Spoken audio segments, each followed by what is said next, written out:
Hola chicos, les voy a dar la segunda enseñanza sobre Primera de Tesalonicenses. Vamos a ver el capítulo 4, pero antes de ver el capítulo 4 vamos a leer Hechos 17, que dice: y pasando por Ampípolis y Apolonia, llegaron a Tesalónica, donde estaban las sinagogas de los judíos, y Pablo, como acostumbraba, entró a ellos, y por 3 sábados disputó con ellos las Escrituras, declarando y proponiendo que convenía que el Cristo padeciese y resucitase de los muertos, y que Jesús, el cual yo os anuncio, decía él, este era el Cristo. Y algunos de ellos creyeron y se juntaron con Pablo y con Silas, y de los griegos religiosos grande multitud, y mujeres nobles no pocas. Podemos seguir leyendo el capítulo 17. El capítulo 17 es básicamente el cómo Pablo predica a los hombres en Tesalónica, y el cómo se forma la iglesia en Tesalónica, ¿no? Ahora, el tiempo que Pablo pasa en Tesalónica es muy corto, bueno, relativamente corto. Pero aún así dice, en lo que acabamos de leer, dicen Hechos, que creyeron muchas mujeres, y que creyeron también muchos hombres de tanto judíos como griegos. Ahora, durante ese poco tiempo que estuvo allí Pablo, ya vimos de lo principal que les enseñó. Y lo vimos en la enseñanza pasada. Les enseñó este evangelio, que por el amor que él tenía por los hermanos, por sus compatriotas judíos, y también por el llamado que él tenía de hablar a judíos, de hablar a gentiles, él tuvo la necesidad, por el amor que sentía, de predicar el evangelio. Y ya vimos qué es lo que él estaba predicando. En Hechos 17, versículo 2, es exactamente lo que les dice, que proponía y les decía que Jesús había muerto y había resucitado. Entonces, esto es lo que Pablo estaba diciendo. Y durante ese poco tiempo que estuvo allí, fue Pablo pudo llegar a enseñar muchas cosas. Y la primera carta a los tesalonicenses no pasa mucho tiempo después de que Pablo si seguimos leyendo el capítulo 17 de Hechos, vemos cómo expulsan a Pablo y a Silas, y a Timoteo, de Tesalónica, y luego pasan a Berea, y en Berea son mejor recibidos, pero de todos modos se van de Berea, y Pablo va a Atenas, y Silas y Timoteo se quedan en Berea. Timoteo es enviado a Tesalónica, y aquí mismo vemos como, aquí en esta misma carta nos damos cuenta de que Timoteo fue enviado a Tesalónica. Ahora, ese poco tiempo que estuvo Pablo allí, y Silas y Timoteo, fue de gran provecho. Estos tres hombres llegaron a enseñar muchas cosas en esta iglesia, que era relativamente nueva. Pero aún a pesar de que era relativamente nueva, la iglesia había sido muy buena, había recibido muy bien la palabra. Había puesto, no solamente la había recibido, sino que la había puesto en forma. Habían cambiado de verdad sus vidas. Y esto es algo que habla Pablo en la primera carta, ¿no? Dice que estos hermanos eran muy amorosos, y que habían sido testigos, habían sido de testimonio para otras iglesias y para toda Macedonia. O sea, sí eran importantes la iglesia tesalónica, aún a pesar del poco tiempo que estuvieron allí. Entonces, capítulo 4, versículo 1 dice: resta pues, hermanos, que os roguemos y exhortemos en el Señor Jesús, que de la manera que os fuisteis enseñados en nosotros, de cómo os conviene andar y agradar a Dios, así vayáis creciendo. Porque ya sabéis qué mandamiento os dimos por el Señor Jesús, porque la voluntad de Dios es vuestra santificación. Voy a pararme allí, ahorita vamos a seguir leyendo. Pero aquí, como vemos, Pablo está hablando, y se nota que está hablando de una iglesia que está recientemente creada, una iglesia que hay muchos nuevos. Entonces Pablo sigue diciendo, así vayáis creciendo. Tienen que seguir creciendo, tienen que seguir tomando las cosas tan bien como la han tomado. Pero de alguna manera también esta carta solo sirve como para recordar todo lo que dijeron. Todo lo que dijo Pablo, Silas y Timoteo mientras ellos estaban presentes. Esta carta sirve para eso, porque durante toda la carta podemos ver muchas partes en las que Pablo dice: resta pues, hermanos, o ya sabéis esto, o ya no, como esto no es nuevo. Entonces vemos muchos lugares en esta carta en las que Pablo está diciendo: esto ya lo saben, pero se los voy a repetir de todas maneras, porque es necesario que lo sepan y que crezcan aún más. De hecho, más adelante, podemos seguir leyendo. Pablo habla sobre la caridad fraterna y dice que estos hermanos están haciendo muy bien en esta caridad fraterna, que están haciéndolo muy bien, pero Pablo dice, pero aún pido que crezcáis más, pero aún pido que hagáis más. Entonces, a mí lo que me llama la atención es que dice en el versículo 3, porque la voluntad de Dios es vuestra santificación. Ahora, esto no significa que una vez que creemos somos santos, que lo somos. Pero aquí no está hablando de eso. Aquí dice la voluntad de Dios es vuestra santificación. Está diciendo lo que quiere Dios es que ustedes sean santos. Una vez que nosotros creemos, ya somos santos de Dios. Pero aquí es más un mandamiento que una aseveración. Pablo está diciendo, tienen que ser santos y tienen que buscar su santificación, porque eso es lo que Dios quiere, porque ese es el mandamiento que Dios les está dando, porque esa es la voluntad de Dios. Y y todo viene en parte. Esta es la primera parte, y la segunda parte dice que os apartéis de fornicación, que cada uno de vosotros sepa tener su vaso en santificación y honor. Ahora, esto es algo que se veía mucho en el Imperio Romano, era algo que estaba muy enraizado en la cultura romana, y era que, bueno, era muy fácil la fornicación en el Imperio Romano. Y más que nada en esta ciudad era también aún más fácil. Esta ciudad era muy grande. La ciudad de Tesalónica era la capital de Macedonia. Había por lo menos 200.000 habitantes en esta ciudad. Había un puerto importante en esta ciudad, entonces era muy importante. Y aquí es donde en los lugares en la antigüedad, en los lugares que había puertos, es donde se juntaban muchas culturas y en donde se hacía como una mezcla, por obvias razones, ¿no? Um, entonces, lo primero que dice Pablo, que para que nosotros podamos ser santificados, es que dice apartéis de fornicación. Y eso es algo muy importante. Dice, cada uno de vosotros sepa tener su vaso en santificación y honor. Aquí lo vuelvo a repetir otra vez. Cada uno de nosotros, cada uno de vosotros, sepa tener su vaso en santificación y honor. Ahora, esto, haciéndolo referencia a que esta es la voluntad de Dios. Cada uno debe de ser de hecho, en versiones, en las 60, dice, cada uno tenga su esposa. En santificación, honor, no sé muy bien qué dice en la 60, pero dice cada uno tenga su esposa. Entonces, Pablo sigue hablando del mismo tema, y ese es el primer punto importante del cual le dice que se deben de cuidar los hermanos en Tesalónica. El segundo punto es que ninguno oprima ni engañe nada a su hermano, porque el Señor es vengador de todo esto, como ya os hemos dicho y protestado. Aquí mismo otra vez dice Pablo a decir, ya os hemos dicho, ya os hemos protestado esto, pero deben de recordarlo siempre, que ninguno oprima ni engañe. Y esto es algo que pasaba mucho en ciudades como esta. En ciudades en las que había mucho comercio, por el mismo puerto que tenían sus mañas para conseguir más dinero, para conseguir mejores cosas.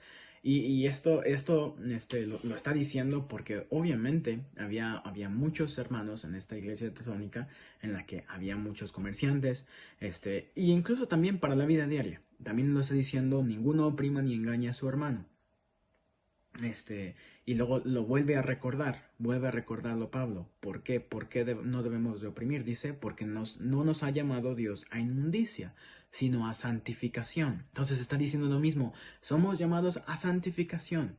Y lo repite 3 veces. Ya van 3 veces que lo repite en solo dos cosas que está enseñando, o 2 cosas que está recordando más bien. Van 3 veces que lo repite. La voluntad de Dios es santificación.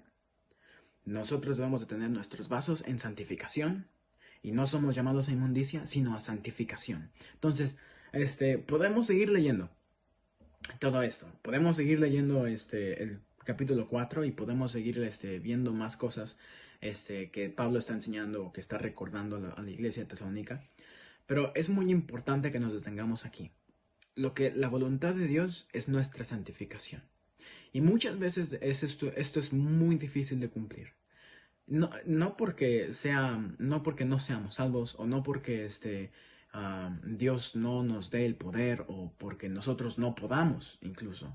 A veces no podemos ser santos, a veces no buscamos nuestra propia santificación porque primero no hacemos caso a Dios, porque esa es la voluntad de Dios, no mantenemos nuestro vaso limpio y creemos muchas veces que somos llamados a inmundicia, cosa que es totalmente contraria a lo que somos llamados. Y no es que nosotros creamos que somos llamados a inmundicia, es que nosotros estamos tan arraigados a nuestro primer llamado, porque nuestro primer llamado fue a la inmundicia, fue a la ira de Dios, fue a la perdición. Nuestro primer llamado fue eso, como hombres naturales, nuestra naturaleza propia, eso es lo que nos está diciendo. Entonces, nuestra naturaleza propia es siempre buscar la inmundicia, siempre buscar la no santificación. Y mucho menos la santificación de Dios. Eso es lo que menos vamos a buscar como humanos. Pero Pablo no está hablando a estos hermanos, no está hablando a hombres que son, o que no han escuchado de Dios. Pablo está recordando a hombres y a mujeres que ya han escuchado de Dios y que por lo tanto ya han creído en Dios. Entonces, lo que Pablo se está diciendo, hay un cambio grande. Y tienen que entenderlo muy bien. Porque la iglesia era muy nueva. Entonces, obviamente en cada persona nueva que cree, obviamente sigue trayendo cosas viejas, porque es lo normal, así vivimos siempre. Y una vez, Pablo está diciendo, una vez que ustedes son salvos, ustedes son llamados a santificación. Ustedes ya no son más llamados a inmundicia, ustedes son llamados a santificación, y lo que Dios quiere de ustedes es su santificación. ¿Y cómo lo van a lograr? No forniquen, no engañen a nadie, no opriman a nadie. Y más adelante sigue diciendo, sigan teniendo que la caridad fraterna y aún crezcan más en esa caridad. Procurad tener quietud, hacer vuestros negocios bien, obréis vuestras manos de la manera que os hemos mandado. Entonces, Pablo sigue hablando cómo obtener nuestra santificación a estos hermanos. Entonces, nosotros podemos obtener la santificación en base a esto. Pablo estaba hablando a unos hombres y mujeres del primer siglo, pero nosotros podemos seguir sacando mucho de estas enseñanzas. Y es porque muchas de las veces nosotros también fallamos en las cosas que los hombres del primer siglo fallaban. Muchas de las veces nosotros caemos en fornicación, muchas de nosotras caemos en oprimir a nuestro hermano o en engañar a nuestro hermano, no tener ese amor fraternal, esa caridad fraternal. Muchas de las veces nosotros seguimos fallando en esto. Entonces debemos de recordar siempre que somos llamados a santificación, que ese es el mandamiento. No es que sea como una opción. Cuando Dios daba un mandamiento en el Antiguo Testamento, no era una opción. Cuando Dios da un mandamiento en el Nuevo Testamento, tampoco es una opción. Nosotros, al leer el Nuevo Testamento, muchos de nosotros pensamos, pues es que el Dios del Nuevo Testamento es más tranquilo, es más amoroso, perdona más. No, es el mismo Dios que tenemos en el Antiguo Testamento. Y entonces, si Dios da un mandamiento, sea en el Antiguo, sea en el Nuevo, si Dios da un mandamiento, ese mandamiento tiene que seguirse al pie de la letra. Si Dios quiere que tú hagas algo, eso es lo que tú tienes que hacer. Eso se tiene que convertir en lo que tú quieres hacer. Tu prioridad debe de ser lo que la voluntad de Dios sea, porque ya no te perteneces a ti. Una vez que tú eres salvo, tú formas parte de una nueva familia, tú eres hijo de Dios. Entonces, lo que Dios quiere para ti como su hijo es que tú seas santo, porque lo dice en otras partes de la Biblia, lo dice en Levítico, dice, yo soy santo, entonces yo espero que ustedes sean santos. Y eso es lo mismo que está diciendo aquí. Mi voluntad es que ustedes sean santos. Y esto no va a ser fácil de alcanzar. Esto nunca lo vamos a alcanzar aún en nuestra carne. Pero una vez que nosotros lleguemos a morir, nosotros vamos a alcanzar esa santidad. Pero mientras estemos aquí debemos de hacer lo máximo de nosotros para cumplir esa voluntad de Dios. porque es muy importante que sigamos las voluntades y los mandamientos de Dios. Ahora, ya para terminar, Pablo empieza que es a partir del versículo. Del versículo 13 dice: tampoco, hermanos, queremos que ignoréis acerca de los que duermen, que no entristezcáis con los que otros que no tienen esperanza. Porque si creemos que Jesús murió y resucitó, así también traerá Dios con él a los que durmieron en Jesús. Por lo cual os decimos, esto no es palabra del Señor, que nosotros que vivimos, esto en palabra del Señor, perdón, que nosotros que vivimos, que habremos quedado hasta la venida del Señor, no seremos delanteros de los que durmieron, porque el mismo Señor con aclamación, con voz de arcángel y con trompeta de Dios, descenderá del cielo y los muertos en Cristo resucitarán primero. Luego nosotros, los que vivimos, los que quedamos, juntamente con ellos seremos arrebatados en las nubes a recibir al Señor en el aire, y así estaremos siempre con el Señor. Por tanto, consolaos los unos a los otros en estas palabras. Y luego empieza a hablar sobre, pero acerca de los tiempos y los momentos, no tenéis, hermanos, necesidad de que yo os escriba, porque vosotros sabéis bien que el día del Señor vendrá así como el ladrón en la noche. Entonces, Pablo empieza a decirles, hermanos, no os entristezcáis. No os entristezcáis por las personas que se han ido. Y esto ya sea por los diferentes problemas que la iglesia estaba teniendo, porque estaban siendo perseguidos de su propia nación y aparte también estaban siendo perseguidos de los judíos. Entonces, a lo mejor era que algunos murieron durante este lapso de tiempo en el que creyeron, pero Pablo está recordándoles, no se preocupen por ellos. Es muy importante que recuerden que nosotros vamos a recibir a Jesús en los aires, que en algún momento nosotros vamos a ir con Dios. Y nosotros no vamos a ser primeros. También ellos son los primeros, nosotros después. Entonces, Pablo está diciéndoles, no se entristezcáis. Y esto es algo que repite también en la carta, no referente a lo mismo, pero también referente a las tribulaciones y a los problemas que va a tener la iglesia. Dice, no os entristezcáis, porque ya sabéis que una vez recibida la palabra, vienen muchos problemas, vienen muchas tribulaciones, muchas pruebas. Entonces, estén listos para la batalla, estén listos para cualquier cosa que se les venga. Y es por eso que al último, el versículo 18 dice, por tanto, consolaos los unos a los otros en estas palabras. Es muy importante que nosotros como hermanos, como iglesias, que aunque estamos separadas por estados, nos consolemos mucho. Nos consolemos con estas mismas palabras. Con que en algún momento nosotros estaremos con el Señor y eso será el momento en el que nosotros vamos a alcanzar nuestra santificación y vamos a ser perfectos y vamos a tener un cuerpo semejante al del Hijo del Hombre, semejante al del Hijo de Dios.